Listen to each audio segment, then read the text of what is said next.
하나님, 이곳에 하늘의 문을 열어주십시오. 아멘. 그리고 이곳에 계신 분들이 그 땅을 밟을 때마다 사람들을 연결하게 하여 주시고 만나게 하셔서 하나님이 한국교회가 이스라엘 편에 설 수 있도록 도와주시기를 소망합니다. 아멘. 마지막 때에 분명히 어둠의 권세가 온 땅을 덮고 그들이 주님의 다시 오심을 막으려 할 터인데 이 한국교회가 열방 중에서 주님 편에 서서 주님이 하시는 그 놀라운 일에 동참하게 되기를 소망합니다. 하나님, 오늘 이 말씀을 듣는 분들에게 큰 은혜를 주셔서 특별히 연합사역을 끌고 가시는 리더십들에게 하나님 더 주님의 마음을 부어주셔서 많은 사람을 이곳에 동참하게 하여 주시고 저들의 필요를 또한 채워주셔서 그 일을 충분히 감당할 수 있도록 주님께서 인도하여 주시옵소서. 아멘. 신실하신 하나님, 정말 주님께 받은 사명 가지고 달려갑니다. 어렵고 힘들 수 있겠지만 잘 감당할 수 있도록 한 분 한 분에게 인도하여 주시고 마지막 때 그 사명을 잘 감당할 수 있도록 도와주시옵소서. 아멘. 한국교회가 하나님 정말로 어려운 상황 가운데 처해 있습니다. 주님.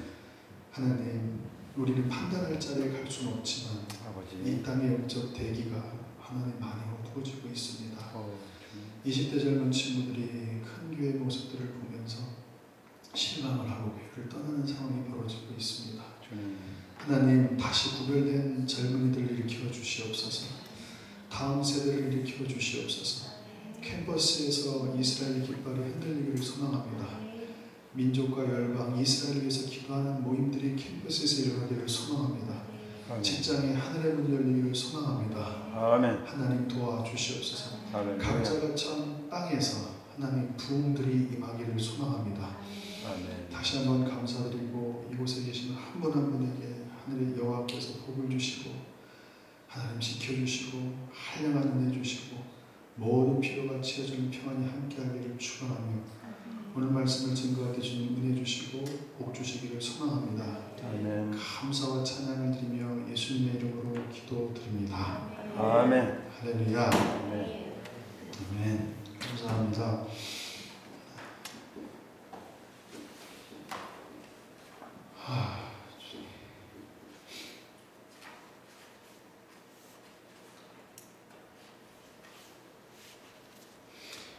처음에 이스라엘 운동자 이 책을 쓰게 될 때 하나님께서 말씀을 10가지를 주시더라고요. 그러면서 잘 봐라. 이 말씀 연결이 돼 있다. 연결된 거를 너가 잘 적어놓으면 이스라엘에 대해서 빠른 시간에 아주 짧은 시간에 이스라엘을 풀 수 있게 될 것이다. 그래서 어느 순간 이렇게 글을 쓰는데 다 연결이 되고 숨어있는 게 이렇게 찾아지게 되면서 딴 설명 없이 말씀으로 그냥 보면 이스라엘에 대한 부분이 그냥 열리는구나. 책이 그렇게 나왔습니다. 그래서 너무 감사했고 그 책을 소재자로 만들어서 일반 출판사에는 넘긴 게 거의 없는 것 같고요. 키비에서만 이 책을 지금 사용하고 있는 것 같습니다. 개인적으로 여러분들 아까 오전에도 살펴봤지만 오후에 아마 한 번 더 하면서 다른 내용들이 또 추가가 되지 않을까 싶습니다. 한번 같이 가보겠습니다. 여러분들 한번 살펴보겠습니다. 10가지 말씀을 저희가 오늘 주제에 맞춰서 하나님의 인도자 이스라엘이라고 말씀을 드리겠는데 죄송한데 한 번만 더 기도해 주실 수 있어요? 성령님의 인도함 가운데 말이 증거가 되지 않으면 이 시간에는 헛되게 그냥 지나가 버리더라고요. 그리고 저는 이제 하나의 징크스가 한 번 말씀을 증거한 거를 다시 증거하는 걸 좀 못해요. 그래서 제가 긴장이 돼요. 아까 했던 걸 들은 분들이 계시잖아요. 그죠? 근데 여러분들이 빨리 까먹기를 소망합니다. 그래서 처음 듣는 것처럼 되기를 소망하고 죄송한데 여러분 이렇게 좀 오른손을 저한테 이렇게 내밀어 주셔서 기도 좀 부탁할게요. 왜냐면 사실 오늘 제가 움직일 수가 없었어요. 근데 박진환 목사님이 약속을 하셨고 제가 여기 빵꾸를 내면 IMS 사역이 첫 강의부터 문제가 생기면 안 되잖아요. 그래서 어머님, 아내, 교회 사역자들이 다 근심하고 걱정했어요. 가는 게 취소 안 되겠냐고. 근데 약속했잖아요. 가야 되잖아요. 왔거든요. 저 기도받을 권리가 있다고 생각합니다. 아멘. 여러분의 기도가 복이 될 겁니다. 너무 아팠던 건 번역 작업이 너무 많았고 책 작업이 너무 많았고 사역이 많다 보니까 몇 달을 컴퓨터 앞에 한 10시간을 있었어야 됩니다. 모르게 이게 나간 거예요. 저도 모르고. 하나님한테 많이 물었어요. 아버지, 이거 아버지 일하다 이렇게 된 건데 주님이 그러시더라고요. 살부터 빼라. 여러분의 기도가 힘이 될 줄 믿습니다. 아멘. 새 힘을 주셔서 정말 어렵게 오셨는데 저도 IMS에서 정말 귀한 걸 나눠주고 싶거든요. 그렇게 될 때 하나님의 문이 열려서 주님이 임하실 수 있는 영적 분위기가 돼야 하나님 일하실 거 아니겠습니까? 아멘.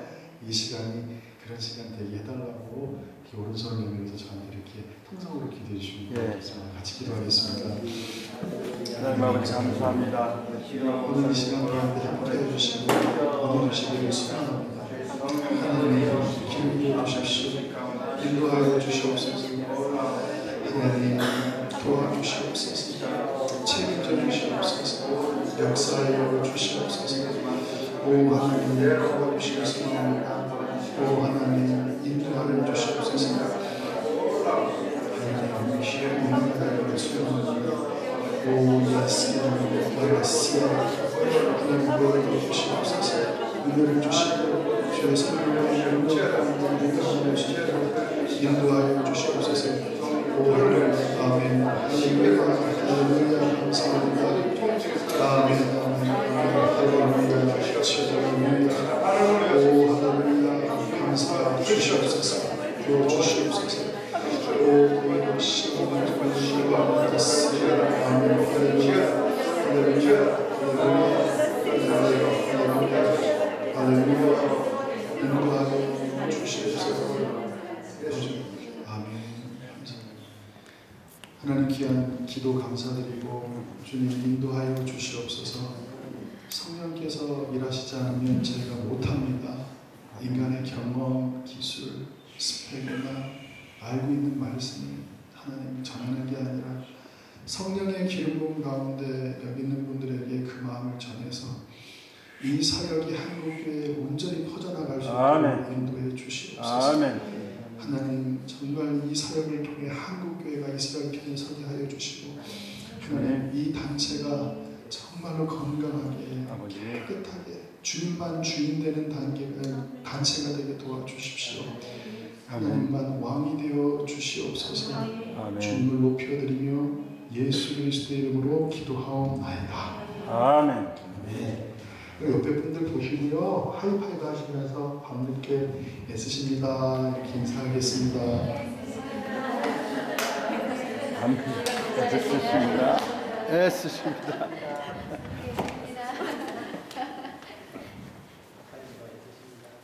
아유, 감사합니다.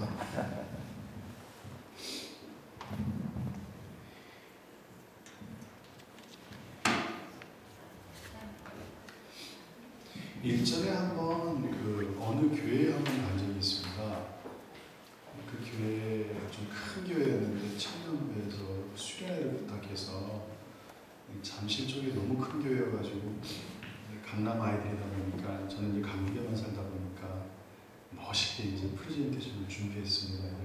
정말 멋있게 보이고 한 번도 안 하던 거예요.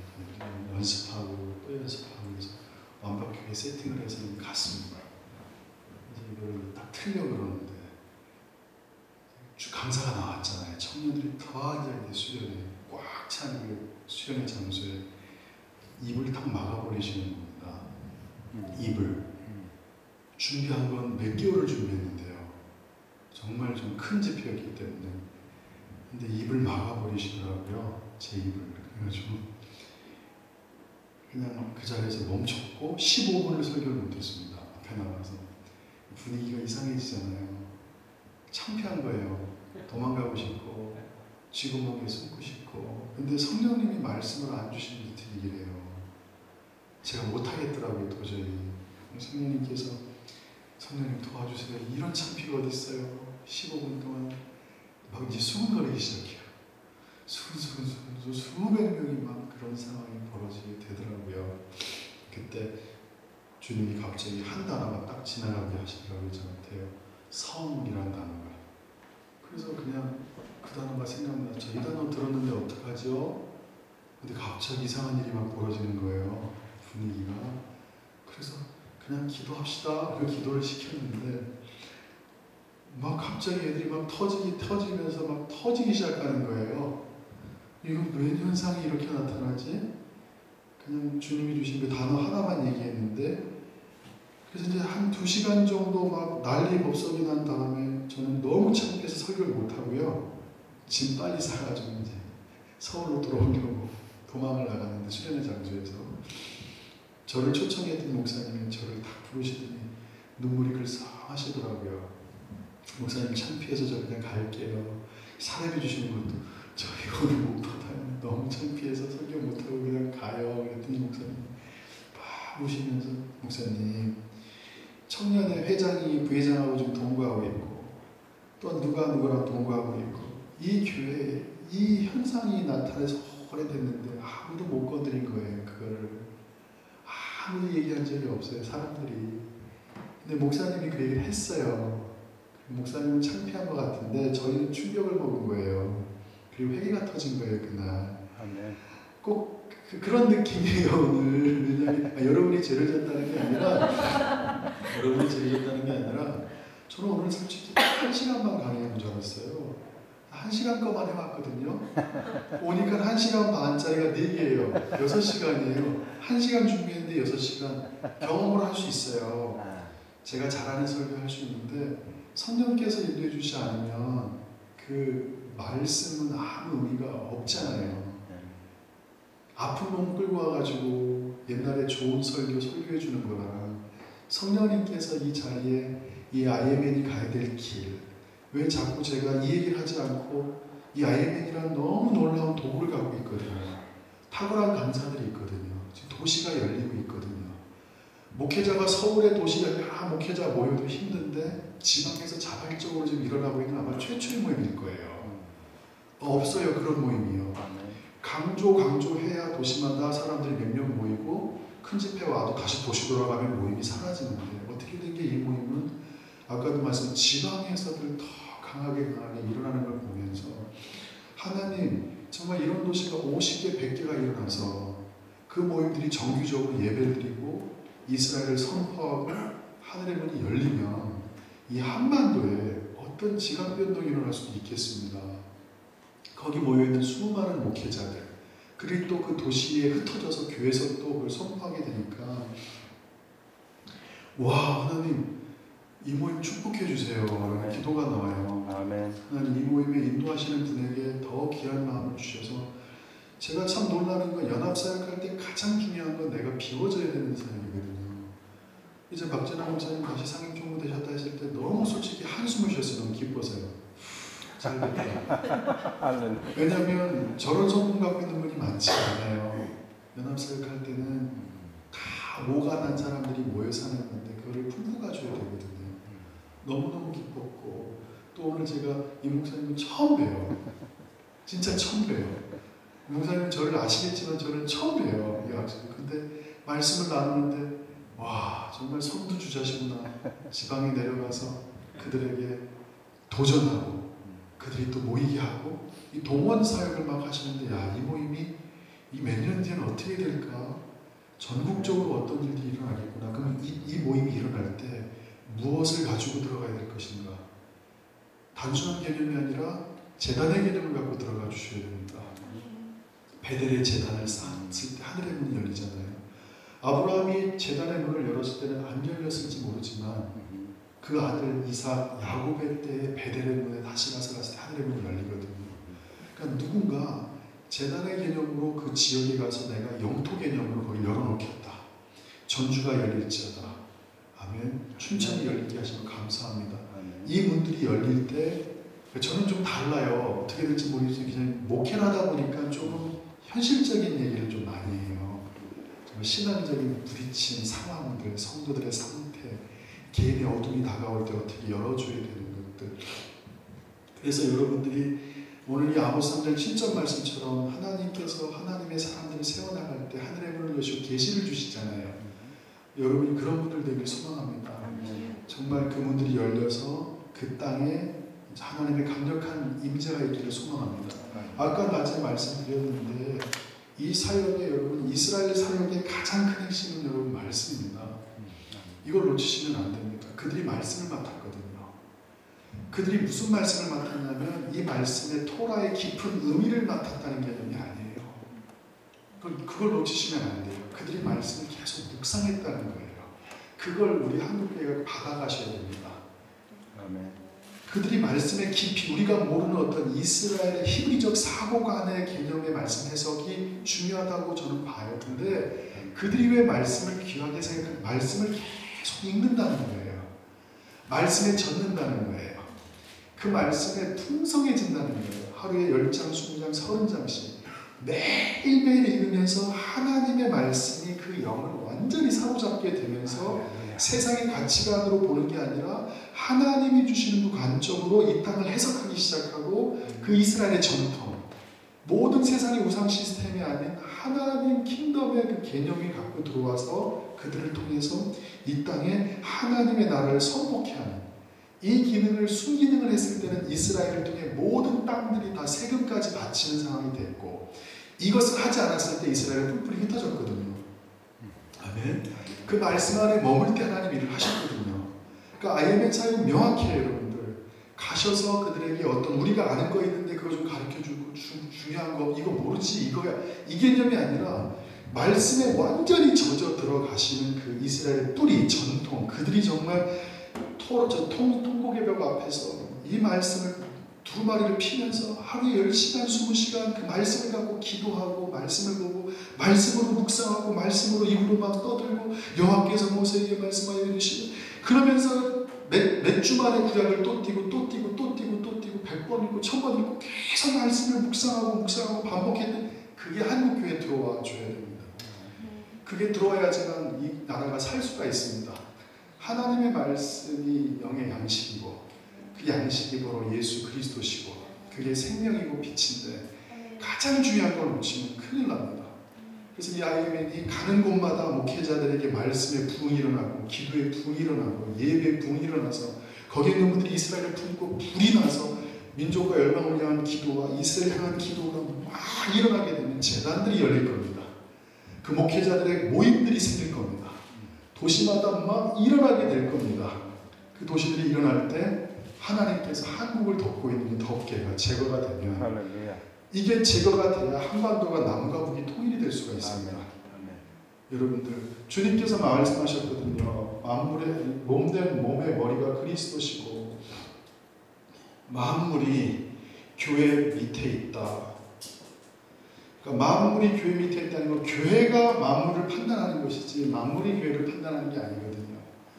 세상을 봤을 때 하나님의 나라의 원리대로 진행될 때는 어느 때냐면 그리스도가 통치하는 몸된 교회에 머리 대신 그리스도가 통치하고 몸된 교회가 이 세상을 판단하는 자리에 갔을 때 이 교회가 온전한 교회인데 지금 교회는 세상이 교회를 판단해버리는 지금 권위가 바뀌어버렸습니다. 세상 사람들이 교회를 판단해버립니다. 이거는 성경의 기준하고 맞지가 않는 겁니다. 교회가 교회의 위치를 다시 찾아내려면 답이 하나님의 말씀과 그 말씀으로 드리는 기도 가운데 예배의 초소들이 회복될 때만 그게 가능할 줄 믿습니다. 아멘. 오늘 그래서 저는 개인적으로 주 여호와께서는 자기의 비밀을 그종 선지자들에게 보이지 않고는 결코 행하심이 없다.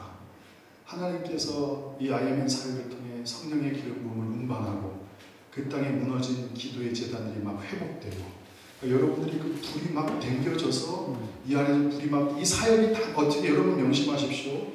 이스라엘 회복 사역은 둘 중에 하나입니다. 완전한 불 가운데 들어가든가 건조하든가 둘 중에 하나입니다. 이 사역을 오래 하다 보면 두 가지가 같이 나타나는 경향이 있습니다. 그냥 흘러가는 겁니다. 히브리 찬양하고 그냥 하지만 뭔가 모르게 건조하게 갈 때가 있습니다. 왜 그러냐면 어둠의 권세가 너무 그 찬양들을 싫어하기 때문에 그렇습니다. 그런데 하나님께서 또 반면에 완전한 불덩어리들이 될 수가 있습니다. 근데 하나님께서는 이 사람들을 통해 일하실 거거든요. 그러니까 저는 여기가 본부 아닙니까? 센터 아닙니까? 이곳에서 불이 일어나길 소망합니다. 할렐루야. 정말 사람들이 소문이 퍼지길 소망합니다. 다른 데 지방도 좋지만 서울 가봐라. 거긴 하늘이 열려있다. 그곳에서 선포되는 말씀들은 틀리다. 정말 하늘에서 계시가 그냥 내려온 것 같다. 아멘. 죄송합니다. 오늘 강의가 돼야 되는데 설교가 되네요. 도움이 되셨으면 좋겠어요. 그래서 여호와께서는 반드시 그 비밀을 선지자들에게 보여주시면서 일을 하시거든요. 그게 하나님의 나라의 통치 원리이기 때문에 여러분들이 하늘에서부터 하늘의 문이 열리려면 덮고 있는 어둠이 제거돼야 되니까 죄 가운데서 하나님께 회개하고 개인적인 영적 부흥이 일어나고 가정들이 회복되기 시작하면서 어느 순간 이것들이 서서히 제거가 되며 여러분과 가정을 완전히 주의 통치 가운데 들어가게 해주는 게 가장 급선무입니다. 큰 사역으로는 이 땅이 변화되지 않습니다. 순서가 바뀌었기 때문에 그럽니다. 5천명, 10,000명 모이는 집회로는 변화가 안 일어납니다. 왜냐하면 성경의 통치 원리가 반대로 진행이 되기 때문에 그렇습니다. 그냥 큰 집회를 해서 진행되는 게 아니라 한 사람 한 사람의 개인이 하늘의 문이 열려 있어야 되고 이들의 최소 집단인 가정이 하늘의 재단이 쌓여져 있는 상태에 교회에 들어갔을 때 회개의 기도보단 감사와 축제의 예배, 유대인들처럼 손잡고 막 춤추잖아요. 유대인의 개념이 그거잖아요. 가정에서 하나님을 경험하고 안식일날 최고의 단위 가정에서 예배를 드리잖아요. 회당은 2차순위거든요.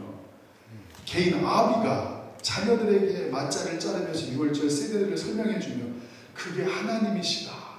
다 출애굽해 주신 하나님입니다. 이 가정의 영적 회복, 임재, 말씀이 완전히 사로잡는 상태에 그 다음날 회당에 들어가잖아요. 그러니까 개념은 개인으로 시작해서 아비가 가정의 제사장인 사람이 가정을 세우게 되고 그 가정에 있는 사람이 회당에 가서 회당 공동체가 되면서 나라 전체가 이렇게 확장되는 그 개념이 우리 거꾸로 돼버렸어요. 그냥 미스바로 모여라. 그거는 급한 일일 때 그랬던 거지요. 실제 이스라엘의 통치 원리. 여러분도 알다시피 52주 동안 유대인들의 반차가 24만 차로 돌아가잖아요. 여러분 다 아시는 내용이잖아요. 그러니까 52주에 24만 차니까 2주 들어갈 수 있어요. 2주. 그래야 48주가 되거든요. 그러니까 1년에 2주만 자기가 맡은 역할을 레위인들이 하면 돼요. 48개 성이 흩어져 있는 레위인들이 요 2주만 예루살렘에 올라가서 섬깁니다. 그러면 48주고 52주인데 52주에서 48주를 빼면 4주가 남습니다. 이 4주는 무슨 4주냐? 6월절, 오순절, 나팔절, 초막절. 요 4주는 의무 제사 기간이라서 이때는 24,000명이 다 모입니다. 무조건. 그러니까 이스라엘의 24,000명이 무조건 다 모이는 날, 그 다음에 자기가 하는 2주의 책임 제사 드리는 시간. 그러니까 유대인들이 모이는 예루살렘에서 섬길 수 있는 기간은 6주입니다. 52주 가운데 6주만 예루살렘에 올라가서 섬길 수 있고 나머지 46주는 뭘 하느냐? 각자 흩어져 있는 48개 도시에서 말씀을 가르쳤습니다. 레위인의 가장 큰 사역은 제사가 아니라 죄송하지만 말씀 사역이 더 많은 시간을 차지했습니다. 이 사람들이 46주 동안은 자기가 사는 동네에서 랍비처럼 그 백성들에게 말씀을 계속 먹이고 가르치고 그게 됐을 때 이런 큰 집회를 통해 하나님이 일을 하셨거든요. 그러니까 이 IMN 사역이 어떻게 보면 상당히 전략적이고 하나님이 열어주시는 기회인 것 같습니다. 도시마다 열릴 때 그 땅에 정말 강력한 하나님의 임재와 기름 부음과 불이 이스라엘의 회복 사역과 함께 터질 때 막 그 땅에서 막 땅들이 막 진동하게 되고 할렐루야. 그들이 막 하나님께 부르짖게 되고 아멘. 그런 도시가 50개, 100개가 늘어나면 아멘. 한반도를 덮고 있는 덮개가 아마 많이 약화될 것 같습니다. 아멘. 지금 그 사역을 하고 있는 겁니다. 아멘. 그 사역을 하나님이 원하시고 그리고 지금 전 세계에서 벌어지고 있는 모든 부흥사역은 이스라엘 센터가 지금 준비되어 있는 겁니다. 에비데미아든 존물리든 전 세계 대만이든 홍콩이든 벌어지고 있는 사역의 모든 리더십이 다 이스라엘 중심입니다. 그들이 어디에 모이냐? 거의 다 예루살렘 컨보케이션에 그들이 다 모여서 전략회의를 합니다. 거기서 모여서 내년에는 우리가 어디 가고 어디 가는데 그들이 거기서 타메스나 다 모여서 전략을 회의한 다음에 다시 흩어져서 전 세계 이방 나라들의 부흥을 다시 일으키고 또 모이고 이 작업을 벌써 15년째 한 겁니다. 이것이 커넥팅이 돼서 이 작업이 진행되는데 박재남 목사님께서 그 역할을 해주시고 있는 겁니다. 지금 전 세계 커넥팅 돼야 됩니다. 최고의 리더십들, 그들이 네트워킹돼서 그들이 한국에 들어와줘서 그들의 이스라엘 중심이기 때문에 그들이 한국교회 이스라엘 이런 6월절 집회할 때 그 불을 쏟아내버리고 다시 또 들어가고 이게 아마 올해부터 잘 진행되길 소망합니다. 아멘. 그 일들을 감당하셔서 세계적인 그 사역자들이 다 이스라엘을 사랑하고 있고 그리고 선지자들은 다 이스라엘 품고 있더라고요. 제대로 된 선지자들은 하나님이 보여주시고 있기 때문에 그들이 지금 전 세계에 부흥을 끌고 가고 있습니다. 그 역할에 여러분이 지금 계신 겁니다. 서울 본부가 그 일을 감당해줘야 지방에 계신 분들 못 올라오니까 그들에게 막 영향력을 끼쳐주고 그래서 그분들이 한국에 계속적으로 들어와서 정말 전 세계가 이스라엘 중심으로 이방인들이 뭉쳐서 정말 하나님의 영광이 드러나기를 소망합니다. 아멘. 할렐루야. 아멘. 아멘. 아멘. 아유 주님. 아까도 말씀드렸지만 이 땅의 역사는 그냥 이렇게 일자로 진행되는 역사입니다. 근데 이게 거꾸로 가는 역사가 있다고 말씀드렸습니다. 조선시대 때 사서 삼경이라는 유교의 틀에 묶여 있었던 사람들은 태정, 태세, 문단세 쭉 지나가면서 예성명종, 윤명선, 광해군, 숙경, 정조조 이 왕들이 이 사서 삼경을 기준으로 삼아서 시간은 계속 흐르는데 판단 기준이 과거입니다. 역사는 1번 계속 흘러가는 역사, 두 번째는 과거로 계속 돌아가는 역사. 이것이 한국에 있었다는 게 참 신기합니다. 전 세계 찾아봐도 예가 없는데 한국에 이 예가 있더라고요. 중국하고. 근데 이 역사는 세상이 보는 관점이고 성경의 역사는 무조건 성경의 역사는 완전히 다릅니다. 그것이 아까 말씀드린 비밀을 맡은 자들, 그들이 나타나기를 하나님이 원하고 계시고 그들에게 하나님께서 하늘의 것들을 쏟아 부어주시고 하나님의 계획을 성취하도록 지금 하고 계십니다. 그래서 초반부에 이 땅에서 벌어지고 있는 6가지 사건을 여러분이 기억해 두셔야 됩니다. 경고의 나팔을 부는 자들이 나타날 거라는 겁니다. 신랑의 친구들이 나타날 거라는 겁니다. 그들이 계속 선포합니다. 무슨 선포하냐면은 만민들아 들어라 마지막 때 예수 그리스도가 다시 오실 것이다.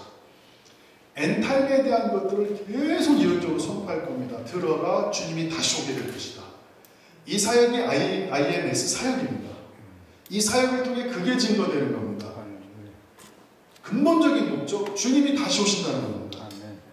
이걸로 치면 큰일 납니다. 이스라엘 회복 사역은 이것과 상관이 있습니다. 이거 하라고 주님이 보내시는 겁니다. 그분이 다시 오심이 가깝다. 그거를 선포하는 경고의 나팔을 부는 사역, 그 하나님의 뜻이 지금 역사가 어떻게 진행이 되고 있고 그 계시로 지금 현재 어떤 일이 진행이 되고 있고 이 상황을 파악하면서 이 계시를 받은 사람들이 하나님의 뜻이 이루어지도록 하기 위해 목숨 걸고 다니게 되는 겁니다. 어떻게 보면 저도 사실 오늘 좀 목숨 걸고 온 건 아니지만 비슷한 거잖아요. 아까 첫 타임 할 때는요 막 목소리가 안 나왔어요. 너무 힘들어가지고 근데 여기만 쓰면 하나님이 살짝 바꿔주시는 것 같아요. 아마 제 집에 돌아갈 때는 아마 거의 해롱해롱 할 것 같은데 그렇게 진행이 되시기를 소망합니다. 여기 섬기는 분들이 그 마음으로 오십시오. 여러분 스스로가 개인의 분이 있지 않으면 이곳에 임재가 있지 않습니다. 건조한 말씀만 증거될 수 있습니다. 머리는 커질 수 있습니다. 근데 중요한 건 여러분 한 분 한 분이 개인의 부흥을 계속 경험해야 합니다. 집에서 말씀 가운데 완전히 젖어야 됩니다. 그럼 기도 가운데 젖어 있어야 됩니다. 그게 되지 않으면 여러분 성령께서 일하시지 않고 기름 부음이 같이 있지 않은 사역은 여러분 다 아십니다.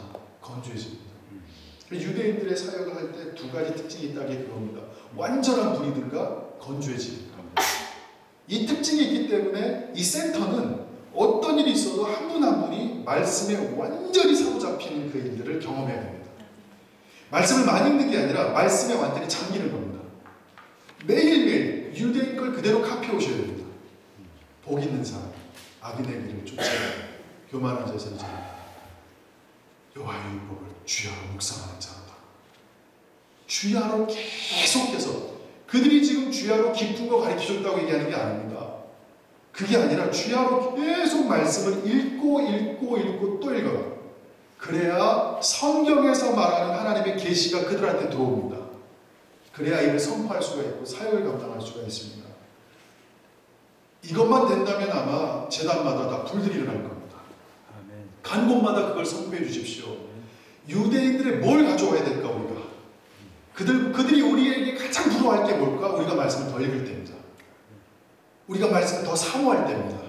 그들은 우리가 갖고 있는 돈이 부럽지 않을 겁니다. 우리의 학력이 부러울 거 없습니다. 그들은 하버드 예일이 다 그들 사람 것이니까.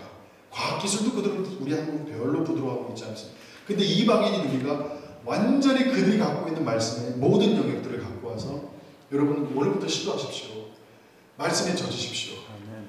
아멘. 깨면 주야로 말씀을 피십시오. 그 말씀을 읽으십시오. 그럼 성령님께서 계시를 주실 겁니다. 가야 될 길을 보여주실 겁니다. 지혜를 주실 겁니다. 어떻게 그 지역들을 뚫고 나가고 어떤 강사가 들어가야 되고 이제는 전략적으로 이스라엘 선포하는 정도가 아니라 이 영토 개념으로 하나님 그 나라마다 그 도시마다 제단이 세워지게 하여 주시고 그 제단마다 하나님의 완전히 불같은 사람들이 그 안에 다 들어가서 불쏘시개 역할을 하게 되고 그들이 막 옆으로 전파해서 막 타오르게 인도하여 주시옵소서.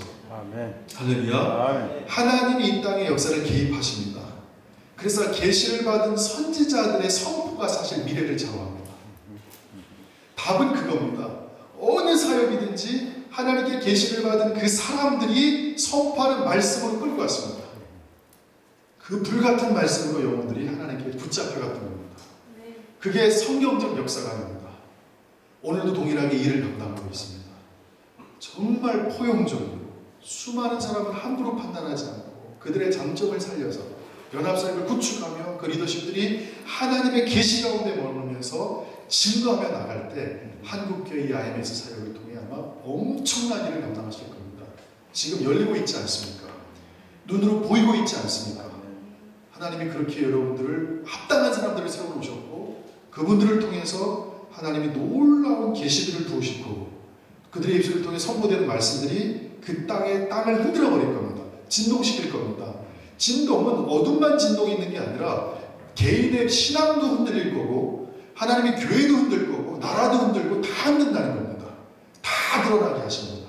모든 사람의 연약함을 다 드러나게 하실 겁니다. 하나님은 늘 그렇게 일하셨습니다.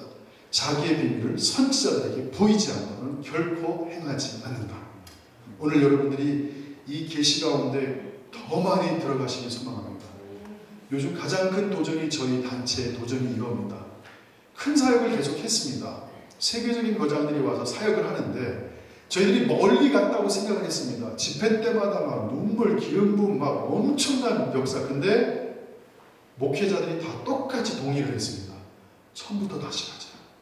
뭔가 잘못됐다. 정말 뭔가 잘못됐다. 그래서 목회자들이 결정을 해버렸습니다. 처음부터 다시 하루에 성경 10장, 20장, 30장 읽는 것부터 시작하겠습니다. 그게 올해부터 다시 시작됐습니다. 2년 달려갔다 다시 거꾸로 돌아가고 봅니다. 각자의 개인의 부흥이 먼저다. 개인의 재단이 먼저 세워져야 된다. 하나님의 말씀 가운데 잡히지 않고서는 이 사역은 아무 의미가 없다. 한국의 부흥이 임하지도 않을 것이다. 근데 목사님들이요 똑같이 말씀하시니까 되더라고요.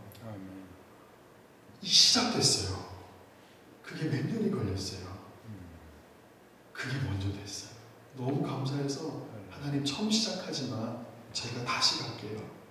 말씀 안에 머물게요. 유대인들처럼 말씀 안에 묵상할게요. 주야로 주의 말씀을 먹을게요. 성경은 연구하는 거 아닙니다, 여러분.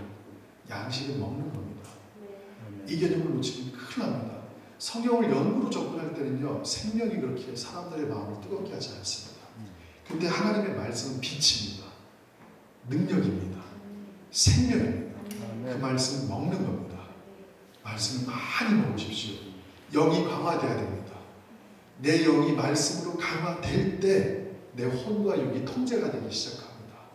성령의 충만함이 될 때 내 혼과 육이 통제가 될 줄 믿습니다. 그 생명이신 말씀이 여러분 가운데 부어지길 소망합니다. 이 말씀이 10가지 말씀입니다. 그 말씀을 먹는 겁니다. 오늘 하나님 계시를 통해서 일하시는 분이요. 그럼 저한테 오늘 이 말씀 주셨네요. 하나님 그 계시를 더 많이 부어주세요. 갈 길을 모르겠어요. 앞길을. 그러나 하나님 열어주시고 그 땅에서 뭘 해야 될지 도시마다 다 색깔이 틀릴 텐데 그 땅의 상황들을 빨리 파악하게 해주시고 그들의 묶임이 뭔지를 빨리 뚫게 해주시고 그들의 견고한 아주 무너지지 않은 생각의 사고들을 하나님 깨트려 버릴 수 있는 말씀의 능력을 부어주십시오. 그런 분들이 순차적으로 한 분, 세 분, 네 분, 다섯 분 강사들이 가면서 막 깨부실 때 거기에 정말 이스라엘에 완전히 생명을 거는 자들, 이스라엘뿐만 아니라 세계 선교와 주님의 다시 오심에 사로잡혀서 그들이 아마 수많은 사람들의 기도와 예배에 재단이 회복될 줄 믿습니다. 아멘. 할렐루야. 그래서 아까도 말씀드렸지만 이런 선지자적인 하나님의 계시를 받은 자들을 통해서 하나님의 역사를 끌고 가셨습니다. 대표적인 게 모라비안입니다. 진젠도르프. 공부를 하면 할수록 너무 충격적인 사람이어서 말이 나오지 않습니다. 어떻게 저런 사람이 지구상에 존재할 수 있었을까? 근데 여러분들이 한 가지 알고 계셔야 됩니다. 이 선두주자로 하나님께서 쓰시는 사람들이 있습니다. 쓰시는 나라가 있습니다. 아까 우리 박재란 목사님이 말씀하셨습니다. 왜 중국이 막 일어나고 대만이 일어나고 그런데 유대인 랍비나 기독교 메시아닉 주의 리더십 때문에 한국을 주목할까? 그럴 수밖에 없습니다. 여러분, 선두주자라는 것은 앞서간 자들입니다. 하나님은 이들을 통해 일하십니다. 아까 말한 신랑의 친구가 선두주자들입니다. 이해되시겠죠? 아이압의 개념일 수 있겠지만 그 개념으로 보지 마시고 먼저 달려간 사람들입니다. 그 다음에 나팔의 경고의 나팔을 분 자들도 선두주자입니다. 사람들은 다 자고 있는데 그들만 끼어서 선포하는 자들입니다. 아멘. 세례 요한도 선두주자입니다. 세례 요한의 가치는 충격적입니다. 400년 동안 선지자가 끊어졌습니다. 이스라엘의 역사는 선지자들을 통해서 역사가 진행됐습니다. 성경적 역사가 계시를 받은 자들을 통해 선포됐던 역사입니다. 그게 400년이 끊겼다고 생각해 보십시오. 계시가 막혔다고 보십시오. 엄청난 사건입니다. 그래서 세례 요한이 나타날 때 저 위 갈릴리, 두로, 시돈, 저 밑에 유대, 심지어 이쪽 강 건너편 요단강 이쪽에 있는 사람들까지 다 세례 요한한테 갔던 이유는 400년 만에 나타난 하나님의 말씀을 성취시키는 자가 나타난 겁니다. 이스라엘의 역사는 오직 선지자들을 통해서 하나님이 끌어갔던 역사인데 400년이 끊긴 그 말라기 이후부터 한 사람이 나타났어요. 먼저 일어났습니다. 그리고 그가 선포합니다. 내 뒤에 오시는 이가 더 클 것이다. 선두주자입니다. 먼저 달려갔다는 겁니다. 이 선두주자가 개인일 수가 있겠지만 아까 박재란 목사님과 개인적인 대화를 나누다가 왜 이스라엘에 있는 수많은 사람들이 한국을 그렇게 귀하게 칠까? 죄송하지만 전 세계에 지금 강력한 영향을 끼치는 조물리리 목사님도 한국이라고 말씀한 것입니다. 그 이유를 네 가지로 얘기하시더라고요. 잘 보시면 첫 번째가 하나님에 대한 경험을 그 나라가 갖고 있어야 됩니다. 하늘이 열린 경험이 있어야 된다는 얘기입니다. 근데 한국이 있습니다. 1907년 평양 대부흥이 있었습니다. 이게 엄청난 축복입니다. 하늘의 문이 열렸던 경험을 한 나라들이 많지가 않습니다. 도시적인 문이 열린 경우가 있지만 평양 대부흥은 한국을 뒤집어 놨거든요. 그래서 이 평양 대부흥이라는 것이 단순한 것이 아니라 하나님이 어느 나라를 전 세계의 모델이 돼서 먼저 쓰는 나라의 조건 중에 하나가 하늘이 먼저 열려야 된다. 그 다음에 선교를 위한 마인드가 있어야 된다. 선교. 이게 공통점이랍니다. 역사 2000년 동안 살아갔을 때 주님이 영국이나 미국이나 어떤 선두주자로 쓰는 나라들의 공통점입니다. 하늘이 열리는 경험, 선교에 대한 강렬한 열정. 근데 한국은 지금 인구 대비 선교사 파송 1등입니다. 아멘. 여러분 이거 믿으십니까? 아멘. 가라 그래도 안 가는데 선교사도 지금 가고 있습니다. 이 놀라운 은혜가 여기 있습니다. 그래서 한국을 왜 주목하느냐? 이 나라가 선교를 지금 하고 있는 열정이 전 세계에서 가장 세다는 겁니다. 아멘. 세 번째는 선교사를 파송할 수 있는 실제적인 능력이 있어야 된답니다. 이건 경제력을 얘기합니다. 경제력. 잘 보셔야 됩니다. 영국, 미국 똑같습니다. 실질적으로 선교사를 보낼 수 있는 국가의 부가 쌓여야 됩니다. 근데 한국이 지금 전 세계에서 드러나고 있거든요. 전 세계에서 지금 가장 강력하게 일어나고 있는 나라가 한국이고 세계 최고의 기구에 지금 의장들이 막 한국인들이 되기 시작하고 한국이 지금 쓰임받을 때라는 걸 그분들이 알고 있는 겁니다.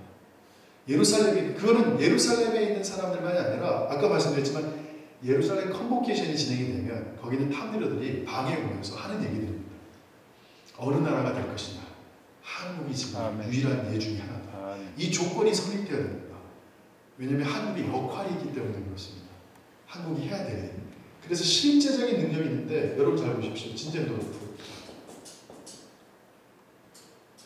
모라비안이라는 사람들이 체코에서 쫓겨납니다. 카톨릭에 의해서 이 사람들이 쫓겨납니다. 그래서 이 사람들이 모여있던 이 독일의 동네에 이 사람들이 아무리 일을 해도 선교를 하지도 못했고 이 사람들의 어떤 능력이나 하늘의 문을 아무것도 못했습니다. 그런데 진젠도르프라는 사람을 만나게 됐을 때 모라비안이 크기 시작합니다. 진젠도르프는 이 능력이 있었던 사람입니다. 실제로 선교사를 보낼 수 있는 실제적인 능력을 갖고 있었던 사람들입니다. 그래서 교회 역사를 살펴봤을 때 아무리 강력한 동기가 일어나고 선교를 하는 열정이 일어나도 이걸 보낼 수 있는 능력이 있는 사람이 나타나지 않으면 일이 진행이 안 됩니다. 그러니까 하나님이 어떤 단체든 어떤 나라든 일을 하실 때 실제적인 능력을 갖고 있는 사람들을 실제 세우신다는 겁니다. 그게 돼야만 일이 가능하기 때문에 그렇습니다. 마지막에는 그 나라의 앞에 있었던 사람들입니다. 신앙의 선진들을 얘기합니다. 근데 놀랍게 한국은 산들을 지켰던 하나님의 종들이 있었습니다. 잘 보십시오. 민족재단들이 있었을 때 삼각산, 많은 산들, 봉우리에서 능력봉, 통일봉 이렇게 수백 명씩 여기 모여서 막 기도를 울부짖을 때 이 땅은 하나님의 재단이었습니다. 하늘 열린 곳이었습니다. 저도 20살 때 어머님의 강한 성화에 못 이겨서 통일봉에 한 달에 한 번밖에 못한 장세강 목사님 계시는데 한 번씩 올라갔던 경험이 있습니다. 비누로 하나 들고 폭풍과 쏟아지는 여름에 다 올라가서 12시부터 새벽 4시까지 못 내려오고 기도하시는데 저는 2시쯤에 내려왔습니다. 라면 혼자 끓여 먹고 저는 도저히 이건 기도할 때가 아니다. 이건 그 어르신이라는 거지 나 같은 젊은 생생한 사람입니다. 라면을 먹자니 포기하고 내려왔던 기억이 아직도 생생합니다. 그 비바람이 치고 폭풍이 치는데 이 자리를 지켰던 영토 개념입니다. 이거를 잘라버렸습니다. 기도 못하게 국립공원을 지켜버렸습니다. 다 잘라버립니다. 무서운 겁니다, 여러분. 재단이 막힌 겁니다. 그때부터 급락하기 시작합니다, 한국에. 잘 보십시오. 영토를 놓치기 시작하면서 지금 이게 영토 싸움이라는 걸 명심하십시오. 이스라엘 땅이 반드시 회복되어야 되는 이유가 있습니다. 거기에 주님이 오실 겁니다. 주님은 예루살렘으로 오실 겁니다. 그 영토가 반드시 회복되어야 됩니다. 영토를 주님이 그만큼 중요하게 생각하시기 때문에 그래서 이 믿음의 선진들이 있어야 되는 산인데 한국은 1907년 대웅 이후에 믿음의 선각자들이 그 땅을 계속해서 개간했고 지금 한국은 110년, 120년이 넘는 믿음의 유산을 갖게 됐습니다. 그래서 전 세계 많은 탑 리더십들이 몇몇 안 되는 전 세계에서 전 세계를 끌고 갈 수 있는 조건에 성립되는 나라가 한국이라고 얘기를 하고 있는 이유가 바로 그겁니다. 그 조건에 부합되는 나라가 한국이라고 합니다. 여기 아멘 하셔야 됩니다. 아멘. 여러분 아멘. 그러면 이 한국이 왜 이 사역을 감당하게 될까? 그거는 극동의 지리적인 영향 때문에 그렇습니다. 일본, 북한, 중국, 러시아. 한국이 아마 이 땅을 어떤 역할을 하게 되지 않을까라고 다 예측을 하고 있는 거고 근본적으로 이 북한과 남한이 통일이 됐을 때 벌어질 일을 그분들은 기도하면서 받은 겁니다. 외국분들은. 그래서 계속 한국을 위해서 기도해주고 있고 한국 땅이 그렇게 변화되기를 소망하고 있습니다. 할렐루야. 아멘. 이런 상황 가운데서 하나님은 오늘 첫 번째 말씀인 아모스 말씀을 통해 하나님은 반드시 계시를 통해 역사하신다. IMM 사역의 탑 리더십들이 말씀 안에 머물고 계시 가운데 하나님이 주시는 철저한 은혜 가운데 가신다면 이 한국이 하나님께서 계획하는 그 뜻을 이루는데 그 리더십을 통해 사용하실 줄 믿습니다. 그래서 그분들을 위해서 계속 기도해 주시고요. 정말 하나님 앞에서 흔들리지 않으시도록 정말 물신양면으로 뒤에서 돌봐주실 때 그분들이 계시를 갖고 한국 땅에 생명을 걸고 일을 하실 거라고 생각을 합니다. 이런 창세기서부터 요한계시록까지 하나님의 모든 말씀은 다 그 방법으로 진행됐습니다. 한 번도 예외가 없습니다. 지금도 마찬가지입니다. 지금도 누군가 그런 생각을 합니다.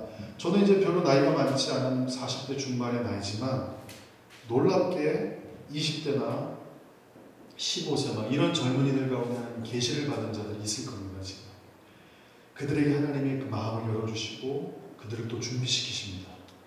아까 전체적인 하나님이 일하시는 그 도표 그리신 거 기억하시죠? 그 언약의 자리라는 곳에 들어가지 않을 때 하나님은 대타가 바로 투입되어 버립니다. 그러니까 여기서 한 가지 아셔야 될 게 하나님은 역사를 하나님이 주관하십니다. 하나님의 역사에 제가 동참하는 겁니다. 내가 세운 계획에 하나님이 끌어오는 게 아니라 그럼 내가 하나님의 세운 계획에 동참할 때 하나님 중심이 되어버립니다. 그래서 나의 계획이나 나의 뜻이 사라지고 사람들이 나에게 뭐라고 얘기하든 상관없이 나는 하나님의 계획 가운데 들어가 있게 되면 이 사람은 하나님의 일을 감당하게 될 겁니다. 할렐루야. 아멘. 여러분들이 그래서 이 하나님의 방식 안에 들어가는 자들이 되게 되는 것, 이것이 관건일 겁니다. 이거를 하나님이 다루실 겁니다. 모든 연합사역에서 가장 관건이 저 부분이더라고요. 개인적으로 보니까 연합사역이 진행돼서 한국의 일이 터질 때 하나님이 세우는 리더들의 조건이 다 이 조건에 들어가는 사람들이더라고요. 어떤 사람들이 뭐라고든 상관하지 않고 그냥 하나님의 뜻에 나는 아무것도 아닙니다. 또 하나 이런 생각을 하시면 여러분이 사역하기에 상당히 좋을 것 같습니다. 죄송하지만 제가 없어도 하나님은 일하십니다. 제가 지금 죽어도 하나님은 다시 주님이 다시 오실 것이고 열방이 다 복음이 들어갈 것이고 이스라엘이 다 회복될 겁니다. 역사는 하나님이 주관하시기 때문에 그렇습니다. 아멘. 그러니까 쓰임받는 게 감사한 겁니다. 할렐루야. 아멘. 그 마음을 갖고 있으면 낮아질 수 있습니다. 자기 자리를 찾을 수 있습니다. 높아질 이유도 없습니다. 하나님 그냥 쓰임받는 겁니다. 하나님 제가 지금 저 사실 이거 수술 받을 때 신경 잘못 건드릴까 봐요. 회개기도 엄청 했어요. 하나님 제가 얘 미워했고 이 사람 미워했고 교회 떠나면서 막 화냈고요. 회개 다 한 다음에 막 눈물로 기도하다가 하나님 이제 예진이 애도 우리 아내 마지막 지켜주세요. 저 혹시 모르잖아요. 신경 잘못 건드리면 또 마비가 될지 모르니까. 그래서 그리고 회개 다 한 다음에 받았어요. 시술을요. 그래서 제가 영이 좀 가벼워요 지금. 제가 영이요 좀 이렇게 맑아요. 회개했거든요. 여러분 그 마음 갖고 가셔요. 이스라엘 회복 사역에 내가 중심이 아니라 주님이 중심 되셔서 아멘. 주님이 끌고 가는 사역에 내가 동참하게 되고 성실하게 그 일을 감당하게 되면 주님께서 일하실 거라고 생각을 합니다. 예전에 이제 신학교 다닐 때 저는 신학교를 저 시골에서 졸업을 했습니다. 근데 한 가지 이제 하나님한테 기도했던 거 보면 하나님 졸업을 하게 되는데 중요한 거 좀 하나 가르쳐 주세요. 눈물로 기도했어요. 4학년 때 하나님 신앙적인 것으로 제일 중요한 것과 신학적으로 제일 중요한 게 뭔지를 좀 저한테 주세요. 제가 그 해답을 갖고 나가야지만 제가 앞으로 이 4년 동안 훈련한 것을 나중에 또 할 수 있을 것 같아요. 준비 그러세요, 기영아. 신학적으로는 다양성이라는 단어를 네가 가져가야 된다. 다 다르다. 그러면 너가 그들과 섞일 수 있다. 다 다르기 때문에. 다 차이가 나기 때문에. 두 번째, 신앙적으로는 명확하게 말씀하셨어요. 너는 십자가와 부활이라는 단어를 꼭 명심해라. 이 단어가 제일 중요하다. 그때 몰랐어요. 이 단어가 왜 중요한지를 저는 그냥 교회에서 우리 십자가의 보혈로 구원받았고 우리 예수님 부활하셨고 이렇게 저는 해석을 했던 거예요.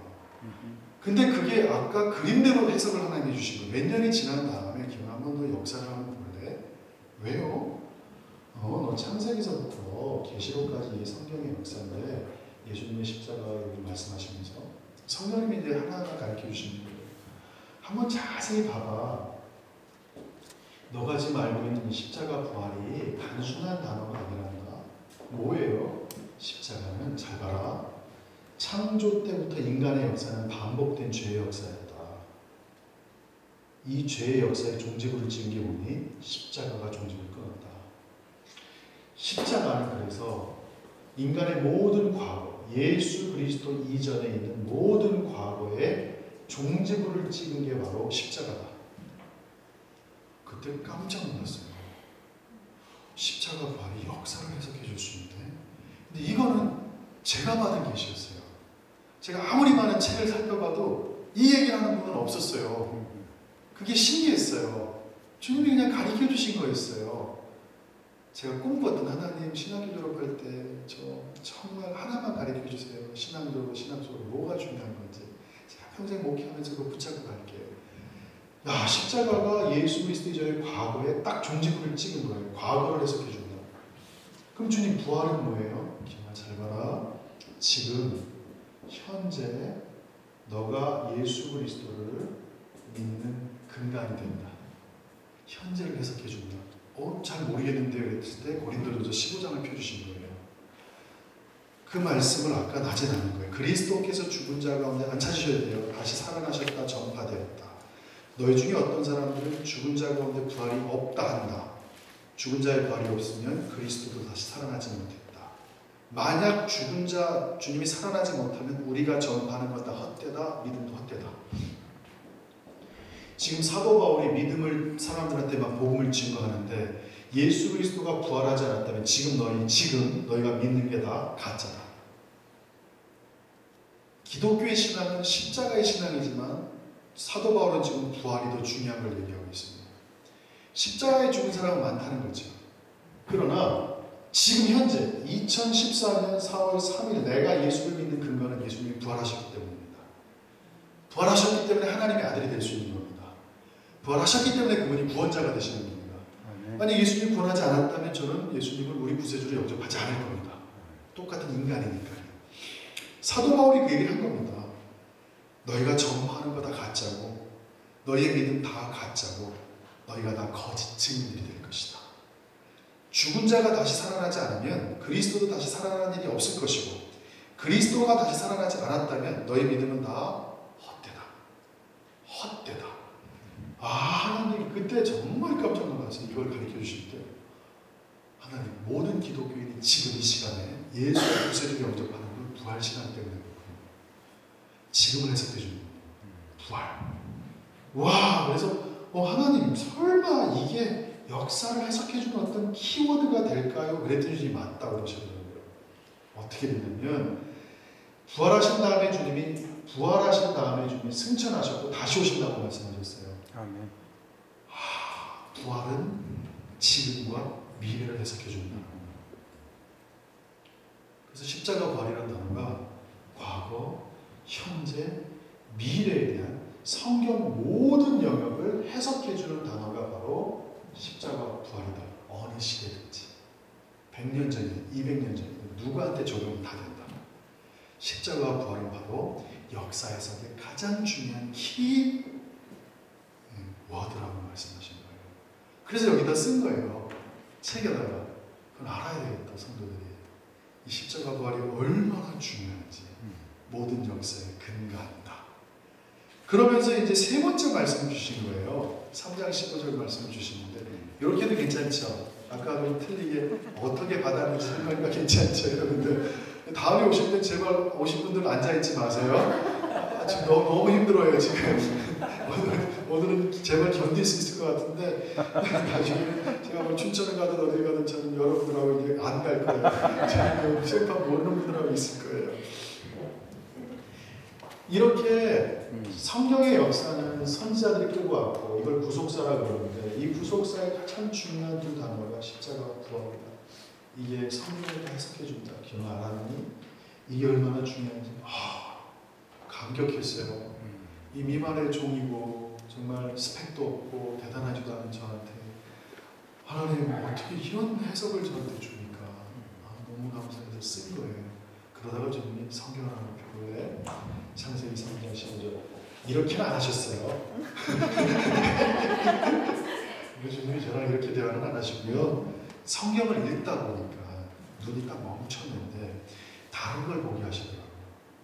뭐였냐면 내가 너로 여자의 원수가 되게 하고 뱀아, 너가 여자의 원수가 된다. 그래서 여자의 후손이 태어나는 것을 여자의 후손이 뱀의 머리를 짓밟을 것이고 뱀이 여자의 후손의 발꿈치를 상하게 할 것이다. 이게 딱 들어왔는데 와, 이 말씀을 봤을 때 어느 누구도 보지 않던 다른 관점으로 보게 하셨어요. 보통 이걸 해석할 때 다 여자의 후손이니까 예수 그리스도의 탄생에 대한 이야기, 뱀을 무찌르는 이야기.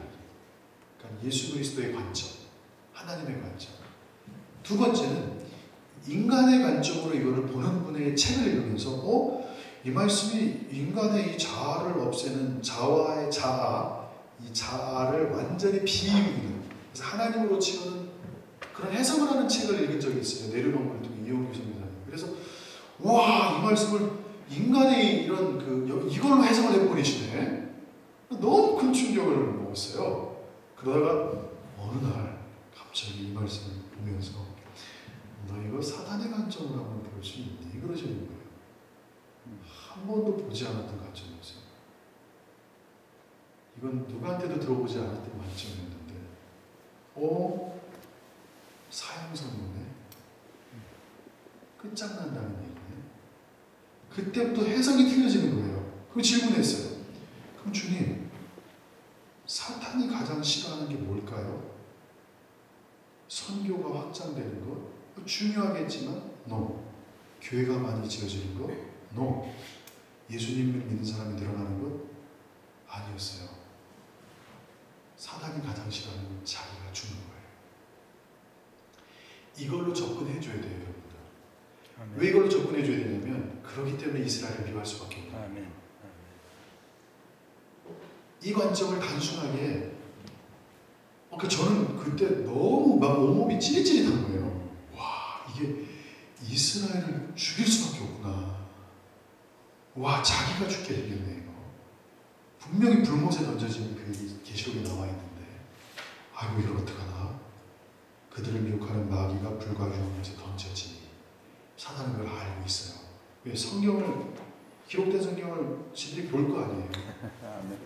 그렇게 될 거라는 거예요. 이때부터 접근이 완전히 다르다는 걸 주님이 말씀해 주셨어요. 그걸로 접근하지 마라. 너의 눈이, 그러니까 저희는 성경을 하나님의 눈으로 봐야 돼요. 인간의 반응으로 봐야 되는데 그 말씀은 다르게 네가 접근해봐라. 사단이라면 어떻게 했을까를 봐라. 그러니까 해석이 하나둘씩 되더라고요. 분명히 여자의 후손인데 왜 최초의 살인사건이 바로 가인과 아벨에게서 일어났을까? 그거는 사단이 무의식 중에 여자의 후손이 가인일 거라고 착각하는 데 있었죠. 미래 증자. 여자의 후손이라고 그랬지 여자와 남자의 후손이라고 안 그랬거든요. 근데 그 친구도 잘 모르니까요. 자기도 피조물이잖아요. 전지전능하지 않잖아요. 그러니까 미래 짐작하고 하나님이 예의 제사를 받으니까 가인을 통해 뒤에서 살인하게 하거든요.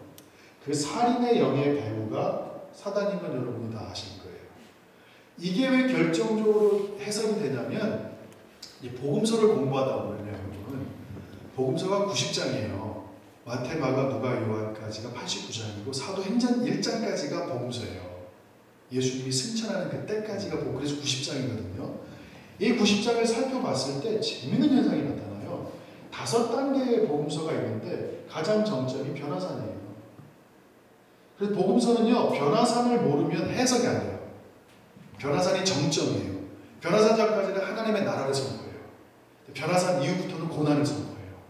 변화산까지는요, 모든 사람이 예수님한테 달려붙었어요. 왕으로 세우려고. 변화산 이후에 사람들이 예수님을 떠나요. 이게 복음서를 계속 공부하다 보니까 주님께서 어떤 뭔가가 이렇게 보이는 게 생기더라고요. 근데 놀라운 게 한 가지 찾았어요.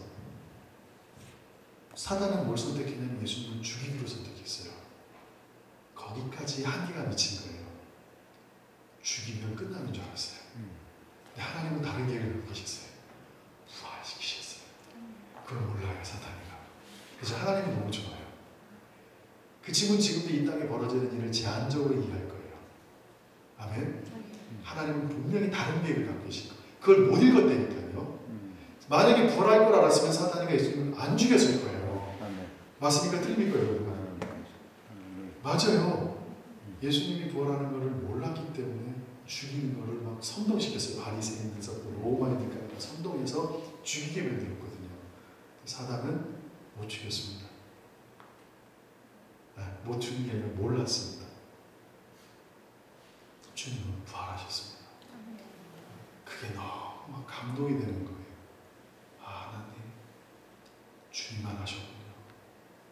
주님 당신만 하셨고 사단은 승리한 줄 알았거든요. 자기가 이긴 줄 알았거든요. 주님은 그때 순종하고 죽으셨어요. 그리고 부활하셨어요. 그 주님이 너무 좋은 거예요. 막 성령님이 내 안에 임했을 때 또 어떤 게 보이더라고요. 내 영을 보호하시려고 그런 감싸 보이셨어요. 성령님께서 얼마나 사랑하시냐. 이 제 영을 예수 그리스도의 그 피값이 얼마나 귀하면 하나님이 아예 내 안에 들어와 버리셨어요. 아멘. 너무 행복한 거예요. 그분이 그냥 보혜사가 돼 버리셨어요. 그냥 성령 세례받고 불받는 그런 개념이 아니라 하나님의 거룩한 영이 인간의 영을 그냥 덮어버리셨어요. 너는 내 거다라는 거죠. 너는 내 거다. 예수 그리스도의 피값으로 그 증거의 영이 내 안에 들어와 버리셨어요. 그렇게 해석이 되니까 성령님이 내 안에 계신 게 너무너무 감사하고 늘 함께 다니고 그분이 그 하나님이 나를 내 영을 포근히 감싸시고 말씀에 젖으면 성령이 충만하게 하시고 내 육이 올라올 때 주님께서 계속 그 성령으로 막 말씀으로 막 주님을 닮아가게 막 만드시는 너무 이게 재밌었어요. 사단은 그래서 제한적이었던 거예요. 모든 해석이 아벨일 거라고 생각했는데 너무 잘못 건드렸죠.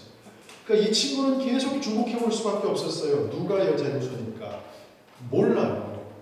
알 수가 없죠. 예수 그리스도인 걸 어떻게 알아요? 제한적인 사고니까. 그때 놀랍게 하나님께서 아브라함이라는 사람을 일으키죠. 창세기 12장에서 하나님이 한 인간하고 언약을 맺으시네. 그러니까 사단은 전 세계 흐름 가운데서 이 사람을 주목할 수밖에 없죠. 얘가 누굴까? 얘가 누굴까?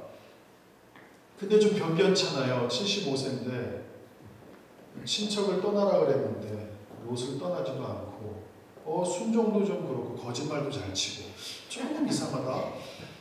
거기까지는 헷갈렸는데 창세기 22장 가면서 아브라함이 아까도 말씀드렸지만 100세에 이삭을 낳고 이삭이 30세 됐을 때 아브라함이 130, 이때 모리아산에 올라갔다고 미드라시에 정확히 나오거든요. 우리가 알고 있는 12살짜리 꼬마애가 아니라 30살 된 장성한 아들이 노인된 할아버지를 모시고 가는 거니까 그 이삭의 믿음이 얼마나 귀한 것을 또 미드라시에서 그렇게 풀더라고요. 다 알았다는 거죠. 자기가 죽는 거를. 이삭의 믿음. 그런데 이때 주님께서 언약을 다시 맺을 때 한 단어가 쏟아진다고 말씀드렸죠. 대적의 성물을 취할 것이다. 이걸로 끝난 겁니다. 아브라함의 집안에서 여자의 후손이 태어난다. 이걸로 그냥 끝난 겁니다. 네가 대적의 성물을 취할 것이다. 하나님이 이 대언을 아브라함과 했을 때 사단은 이제 정했습니다. 아브라함 가족에서 분명히 여자의 후손이 나올 것이다. 근데 재밌게 이삭에게 또 동일한 언약이 선포되면서 또 확증해요. 이 집안으로 내려가네. 이 집안에서 여자의 후손이 태어난다. 야곱으로 내려가거든요. 그때 재밌는 거 하나 말씀드렸어요. 대적의 성물을 취할 것이다. 하나님이 선포하신 얘기고 창세기 24장에 보면 리브가의 오빠 라반이 리브가를 떠나보내면서 뭐라 그랬죠? 원수의 성문을 너의 씨앗이 차지할 것이다. 와, 이게 보이는 거예요. 하나님이 인간에게 확증해 주셨고 여자의 후손이 대적의 성문을 취할 것이다. 또 인간이 대언의 영을 갖고서 리브가한테 얘기했을 때 리브가야 너의 씨앗이 여자의 후손 원수의 성문을 취할 것이다. 듀얼인 거예요. 듀얼. 이중의 선포. 듀얼의 이중의 선포. 그래서 주님이 하나님이 확증하시고 인간이 확증하는 두 방법을 통해 여자의 후손이 태어날 걸 말씀하셨어요. 이런 상황 가운데 창세기 28장에서 엄청난 일이 벌어집니다. 야곱이 하나님과 언약을 맺으면서 이름이 바뀝니다. 이스라엘로. 그래서 사단은 어떻게 하든지 이스라엘을 지구상에서 없애버려야 되는 존재가 되어버린 겁니다. 이거를 가르쳐 주시면서 이스라엘은 지구상에서 사라져야 되고 이 이스라엘을 죽이기 위해 발버둥친 게 지금 사단이었고, 이스라엘을 죽이는 많은 방식 가운데 우리가 창세기 49장에 보면 또 나타납니다. 또 확증 한 번 더 주셔요. 유다에게 야곱이 유언할 때 너는 찬송이라 너의 자손 너가 원수의 목을 잡을 것이다. 결국 유다가 이스라엘의 자식이었던 유다를 통해 사단이 목을 잡히게 되는, 그러니까 사단은 그때부터 알게 된 거죠.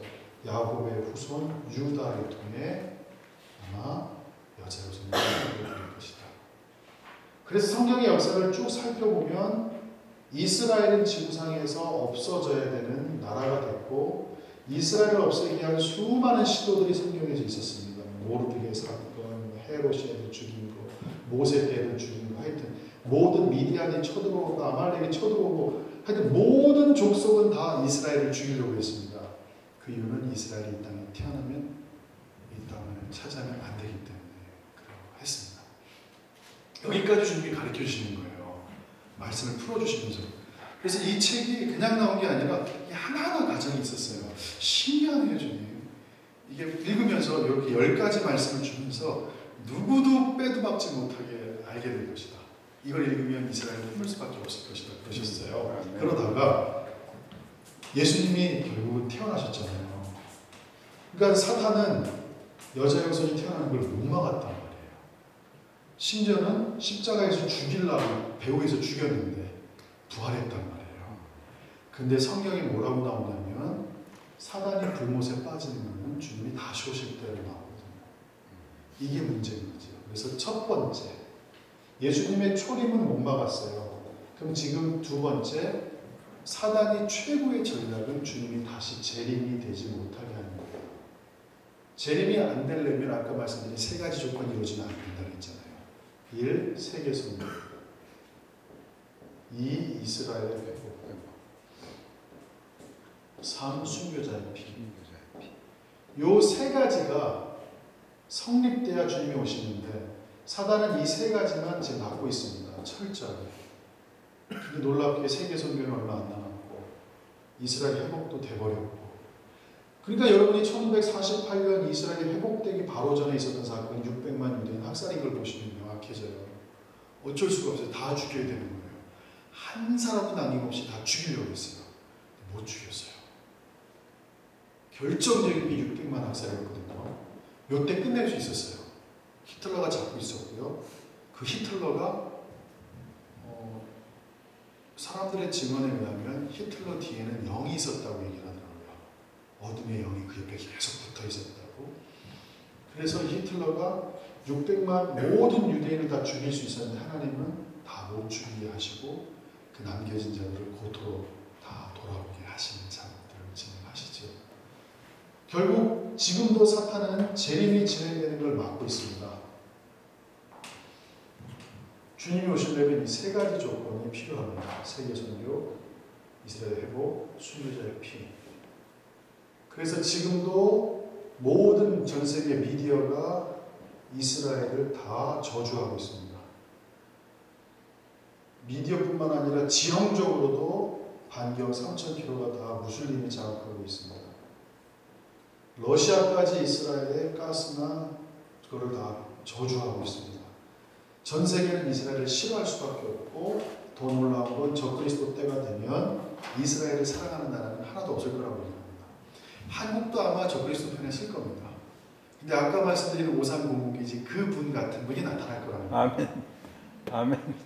이해되시죠? 네. 한국도 국제 정치 어떤 상황 가운데서 그 편에 쓸 수밖에 없거든요. 그래서 모든 나라들이 분명히 주님이 올레이션이라고 말씀하셔요. 모든 나라가 대적할 것이다. 그래서 여러분 다 알다시피 할 무기또, 무기또 골짜기, 그래서 아마겟돈이라고 하죠. 아르무기또인가? 아마겟돈에 다 무기또 이렇게. 요즘 여러분 그 유튜브 보면요, 그 지리를 가지고서 설교하시는 목사님이 계시더라고요. 그거 꼭 보세요. 진짜 기가 막히세요. 왜 베들레헴이고 왜 세겜이고 그 지형이 가지고서 그분이 설교를 해주시는데 그걸 보니까 너무 명확해져요. 왜 무깃돌을 지나갈 수밖에 없고 거기 모일 수밖에 없는지를 그 영상을 보고 너무 많은 도움을 받았는데 여기에 모여서 하나님을 대적하게 될 것입니다. 이게 흐름이고 지금도 이스라엘은 하나님께서 언약 가운데 계시고 그 이스라엘을 하나님이 지금도 지키고 계십니다. 아멘. 아멘. 아멘. 그래서 결론적인 말씀을 하나 드리자면 여기 있는 말씀처럼 오늘 여러분들이 참 귀한 시간 주셔서 감사하고 하나님께서 이스라엘을 하나님의 눈동자라고 말씀하고 계시는 장면이 마지막 말씀으로 같이 살펴보겠습니다. 할렐루야. 스가랴 2장 8절 말씀. 너희를 범하는 자는 그의 눈동자를 범하는 것이다. 사람에게 있어서 제일 중요한 게 눈동자입니다. 신체에서 눈동자만큼 조금만 스치거나 거느려도 아픈 반응을 보이는 것은 없습니다. 하나님은 이스라엘을 당신의 눈동자라고 부르십니다. 그만큼 이스라엘이 하나님께는 민감하고 중요한 존재라는 뜻입니다. 그러나 이 땅의 기독교인들 중 과연 몇이나 하나님이 생각하시는 만큼 이스라엘을 중요하게 생각하고 있습니까? 하나님이 바라보시는 대로 이스라엘을 바라보고 있습니까? 하나님의 눈동자가 이스라엘입니다. 이스라엘이 여러분의 신비 가운데 펼쳐져 있습니다. 그 안으로 들어오시길 바랍니다. 아멘. 그래서 오늘 이 강의는 아까도 말씀드렸지만 역사에 관련된 전체적인 흐름과 구속사의 흐름 가운데 십자가와 부활에 대한 이야기를 좀 좁게 드렸고 그 다음에 결론적으로는 이스라엘의 회복을 말씀드렸습니다. 그래서 이제 이걸 제 개인적으로 깔때기로 이루거든요. 이 책이 깔때기처럼 있어요. 큰 그림을 그려줬다가 구체적으로 마지막에 이스라엘. 이게 이스라엘이 어디를 덮고 있냐면 이런 항아리 속에 이렇게 들어가게 되어 있습니다. 다음 강의 보시면 다비드 선교사님은 토라를 말씀하실 거고 또 오갈 선교사님은 하늘의 문이 열리는 걸 말씀하실 거고 김진석 교수님은 또 이걸 말씀하실 거고 이 안에 신비가 감춰져 있습니다. 오직 이스라엘을 통해 들어갈 때만 이게 보입니다. 할렐루야. 이 강의는 개론 강의입니다. 근데 명확하게 하나님께서 이 깔때기를 큰 항아리에 집어넣어 주셨고 다음 주부터는 여러분들이 더 풍성한 걸 받으실 겁니다. 너무 귀한 분들이어서 그분들 말씀에 여러분들이 깊이 들어갈 겁니다. 데리고 오십시오. 주변에 모시고 오십시오. 아멘. 도움 되십니까? 아멘. 도움 되십니까? 아멘. 주변에 이 다음 주에 또 오시는 분들이요 저랑은 상대가 안 되는 분들이세요. 저는 아주 얇은 단계라면 그분들은요 깊은 분들이에요. 여러분들께서 오셔서 이 풍성한 이스라엘로 들어가십시오. 어마어마한 게 보입니다. 절기만 하나만 알아도 성경이 다르게 보이고요. 저는 어디에 관심이 있냐면 복음서를 읽을 때 주님이 철저하게 절기대로 움직이셨다는 게 보이더라고요. 모든 발걸음 한 번만 빼고 6월절 그때는 죽으려고 그러기 때문에 죽음의 때가 아니어서 그때만 빼고요 늘 절기 때는 남쪽에 가서 살고 계세요. 남쪽 배단이라든가 이렇게. 그 다음 절기가 아닐 때는 쭉 돌아다니세요. 들어오시던 이렇게 저 할몬산까지. 그러니까 주님의 모든 발걸음이요 절기가 그 모에드가 하나님의 절기잖아요. 여러분 절기는 이스라엘 게 아니에요. 절기는 하나님의 절기예요. 이걸 착각하시면 안 돼요. 하나님이 창세기 1장 14절에 주신 하나님의 절기예요. 그분이 모세를 통해 성막이나 절기 주기 이전에 이미 당신이 제정하신 절기예요. 아멘. 아멘. 그 절기를 공부하십시오. 풍성한 일이 벌어질 겁니다. 뛰어난 사역자들이 귀한 은혜를 주실 줄 믿습니다. 내 시간 맞췄어요. 정말 오늘 정말 저 못할 줄 알았는데 제가 기도할게요. 기도하겠습니다. 하나님 감사합니다. 1시간만 강의하는 줄 알고 왔는데 6시간 해야 돼서 하나님 정말 마음에 부담이 있었습니다. 근데 주님이 도와주셨습니다. 또 오늘 여기 계신 분들의 기도로 또 새 힘을 얻고 돌아가게 됩니다. 하나님 이 IMN 사역이 IMS는 하나님의 뜻 가운데 진행되고 있습니다. 이스라엘 회복 사역이 한국에서 펼쳐지는데 가장 중심적인 단체고 지금 이 자리가 바로 그곳입니다. 하나님 리더십들을 축복합니다. 날마다 말씀과 기도 가운데 머물러 있을 때 주께서 탁월한 계시들을 부어주셔서 앞으로 어떻게 가야 될지 무엇을 감당할지를 다 가르쳐 주십시오. 그리고 하나님 이 IMS 사역이 도시마다 이루어지는 것은 어떤 스쿨이 개강하는 개념이 아니라 그 땅 영토를 장악하는 개념으로 알게 하여 주십시오. 이스라엘 회복의 깃발이 전주에 꽂혀지게 하심으로 인해 감사드립니다. 춘천에 꽂혀지게 하심으로 감사드립니다. 부산에 꽂혀지게 하심으로 감사합니다. 하나님 나머지 도시들 한국의 100개 이 이스라엘 회복의 깃발들이 꽂혀지게 하여 주십시오. 그 땅에 이스라엘이란 중보자들이 일어나게 하여 주십시오. 그 땅에 하늘의 문을 여는 제단을 세울 사람들을 일으켜 주시옵소서. 그 땅에 어둠의 권세들이 덮개를 덮고 있는데 그거를 제거하는 사람들을 일으켜 주시옵소서. 그 일을 감당하는 하나님 아버지 우리 하나님 제발 목사님 힘줘주시고 강력한 능력을 감당할 수 있도록 인도하여 주시고 그 옆에 도움의 손길 들어주시는 많은 목사님들에게 한 마음으로 이를 감당할 수 있도록 은혜 부어 주시옵소서. 건강하게 잃지 않게 하여 주시고 하나님의 일을 정말 최선을 다해 감당할 때 모든 영역을 채워주시길 바랍니다.